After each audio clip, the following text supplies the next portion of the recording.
Yo, what up guys, MxgicIQ here. Today we're doing a quick build on this 240Z Fairlady. We've done a few S-Class variations of it, and I have all three motors for you today. The gameplay you guys saw is using the first motor, which I'm going to go over now, so let's get straight into it. Make sure you guys leave a like, comment, and subscribe. I'm going to be daily uploading now until Motorfest release. I know I missed the last couple days, but I had a project come into the shop, and I wanted to finish it as quickly as possible, so I could have next week all freed up for Motorfest. So I appreciate you guys. Let's get this started.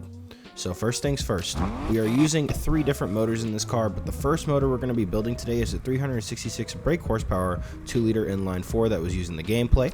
I believe this car also shares the same meta motor, I guess, with the 180SX, and that is the best motor in that car as well, so that's cool to know. But first things first, we're using an Elite induction, Elite ECU, an Elite fuel system, a Pro exhaust, and Elite twin turbos. So that's my preferred setup on this car. It gives it good mid-range and top end as well. This car does haul ass in top speed tracks. It moves pretty well. As you see, we can get low 50s on getting high tonight. Probably can dip into the 40s with a cleaner run, but this car is very, very good at those higher speed tracks. Very, very good. Like also the hustle and rapid transit it's decent on, and it definitely gets that 200 mph top speed.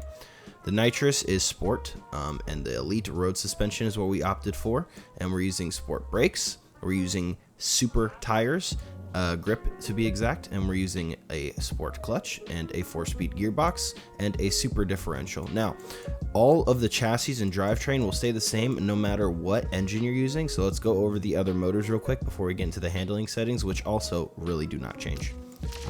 For the other motors, we have a 2.9 liter V6, which has a little bit better top end, but honestly, it's not that noticeable of a difference. It's kind of quicker on paper, but for some reason, this motor feels obviously torquier just because it has, 40 more torque.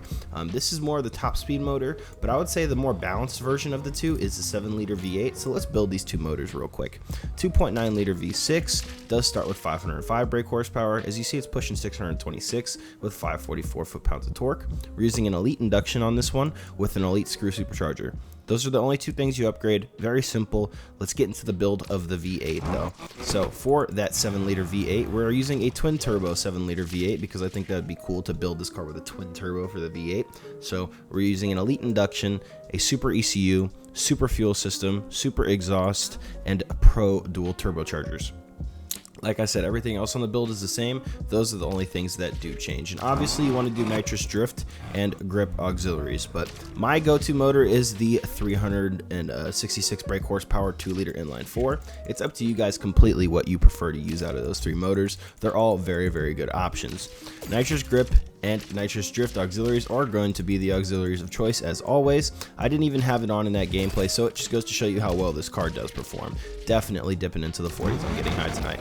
Now, for the handling settings, as you see here, we got 40% drift. You can dial this down to 35%, I believe, for this setup, at least this motor, but you have to kick it back up to 40 if you're using the V8, just because it does dip into S+.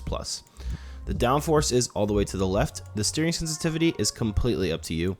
Since the downforce is so low on this car, it can get a little rowdy. Just keep it under control and have a good time. You can adjust that downforce as well if you'd like. I just see that the mid-range to top end on this car is insane when you take all the downforce off of it. It's actually very, very quick up there. Traction control, as mentioned, is off. Drift entry is gas or brake tap as always. And I really hope you guys enjoyed this build. No fluff, just straight to the point, gameplay and build. That's how we're going to be doing our cars here coming up until Motorfest. Kind of the old school style, the way I used to do it, along with the sound tests. Let's get into that real quick just in case you guys were curious. Pretty sure you guys heard it already, but let's hear all three motors one more time.